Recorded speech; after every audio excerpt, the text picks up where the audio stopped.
Hiç düşündünüz mü? Güç dediğimiz şey sadece olayları mı etkiler yoksa bizzat gerçekliğin kendisini mi yaratır? Noam Chomsky'nin Geleceği Yaratmak adlı eserindeki analizine göre cevap sandığımızdan çok daha derin ve rahatsız edici.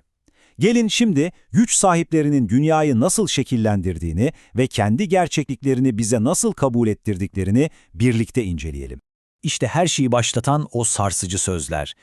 Biz artık bir imparatorluğuz ve harekete geçtiğimizde kendi gerçeğimizi yaratırız. Bu sadece sıradan bir politika beyanı değil. Chomsky'nin de işaret ettiği gibi bu felsefi bir iddia, bir varlık iddiası. Güçlülerin biz tarihi yazarız, siz sadece oturup okursunuz demesinin en açık hali. Şimdi bu zihniyetin sonuçlarına daha yakından bakacağız. Analizimizi 4 ana başlıkta toplayacağız. Önce kendilerini tarihin aktörleri olarak görenlerin zihniyetini anlamaya çalışacağız. Ardından bu zihniyetin nasıl somut gerçeklikler yarattığını göreceğiz. Sonrasında bu politikaların mimarlarını ve yarattıkları düzenin insani bedelini inceleyeceğiz. Ve en sonunda da bütün bunlara karşı halkın nasıl bir tepki verdiğine odaklanacağız. O zaman ilk bölümle başlayalım, tarihin aktörleri. Peki kim bu kendilerini tarihin aktörleri olarak görenler? Dünyaya nasıl bir pencereden bakıyorlar ki böyle büyük iddialarda bulunabiliyorlar? Çünkü her şeyin başladığı yer tam da bu bakış açısı. Chomsky'ye göre o danışmanın sözleri aslında bir zihniyetin itirafı gibi. Güçlü devletler kendilerini birer imparatorluk olarak görüyor ve başkaları için koydukları kuralların kendileri için geçerli olmadığını düşünüyor. Kitabın kapağındaki bu fethet imgesi de tam olarak bu emperyal dürtüyü, bu sınırsızlığı yansıtıyor aslında. Kurallar sadece başkaları içindir. Peki bu zihniyet bize nasıl kabul ettiriliyor? Hani böyle bağırarak zorla değil? Chomsky diyor ki çok daha sofistike bir yöntemle.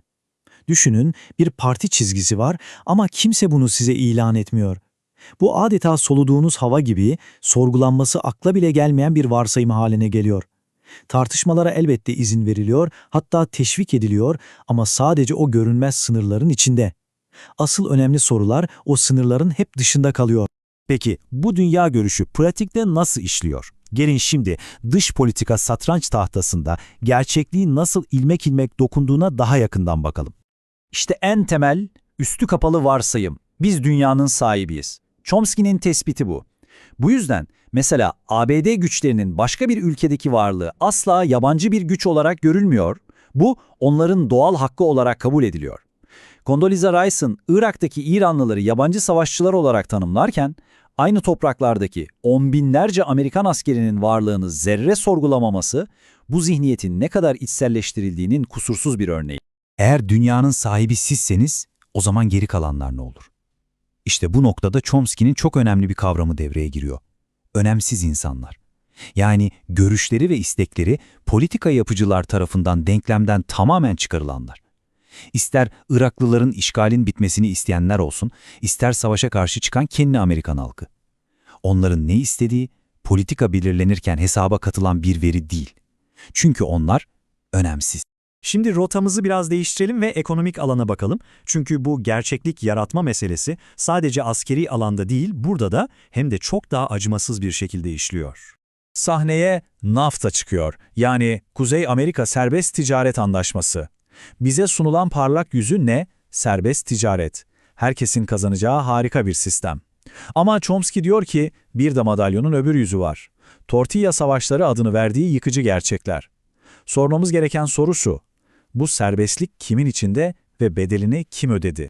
Ve işte o yaratılan yeni, acımasız gerçeklik. Bakın Chomsky'nin ortaya koyduğu somut sonuçlara. Meksika, devlet destekli Amerikan tarım ürünleriyle adeta bir istilaya uğruyor. Bunun sonucunda ne oluyor?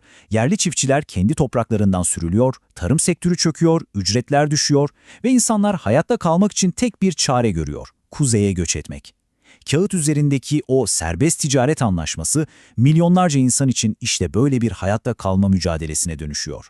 Peki bu tarihin aktörlerine karşı koyacak hiçbir güç yok mu?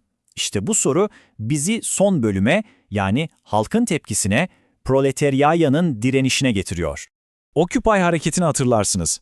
İşte o hareket tam da bu politikalara, o resmi kibre ve yaratılan derin eşitsizliğe karşı patlayan bir isyandı. Ama bu anlık bir öfke değildi. Hayır, 10 yıllardır biriken o politikaların, o tercihlerin kaçınılmaz bir sonucuydu. Hani o önemsiz görülen insanlar var ya, işte onlar artık sesimizi duyacaksınız diyordu. Bu hareketi daha iyi anlamak için Chomsky'nin bir Citigroup raporundan alıntıladığı şu kavrama bakmamız şart. Plüsonomi. Yani ne demek bu? Ekonominin en zengin kesim tarafından ve sadece onlar için yönetildiği bir sistem. Peki ya geri kalanlar? Onlar da prekarya, yani güvencesiz, istikrarsız hayatlara mahkum edilenler. İşte size Occupy'ın o meşhur %99'a karşı %1 sloganının ekonomik açıklaması. Ve bu durum kendi kendini besleyen bir kısır döngüye dönüşüyor. Chomsky, 70'lerden beri işleyen bu tuzağı şöyle açıklıyor. 1. Finans gibi sektörlerde inanılmaz bir servet birikiyor. 2. Bu servet daha fazla siyasi güç satın almak için kullanılıyor. Ve 3. O siyasi güç de serveti daha da arttıracak yeni politikalar yaratmak için kullanılıyor. Bu çark döndükçe o uçurum da derinleşiyor. Peki, tüm bu analizler, bu teşhisler ne için? Chomsky'nin Karl Marx'tan alıntıladığı şu söz her şeyi özetliyor aslında. Mesele sadece dünyayı anlamak değil, onu değiştirmektir. Yani amaç entelektüel bir tatmin değil. Dünyayı anlamak, onu daha adil bir yere dönüştürmek için atılacak eylemin en temel adımıdır. Ve böylece başladığımız o temel soruya geri dönüyoruz. Geleceği kim yaratacak? Tarihi yazdığını iddia eden bir avuç elit mi, yoksa önemsiz olarak görülen milyarlarca insan mı? Chomsky'ye göre bu sorunun cevabı bir yerlerde yazılı değil. Cevabı hepimizin eylemleri, seçimleri ve direnişi belirleyecek.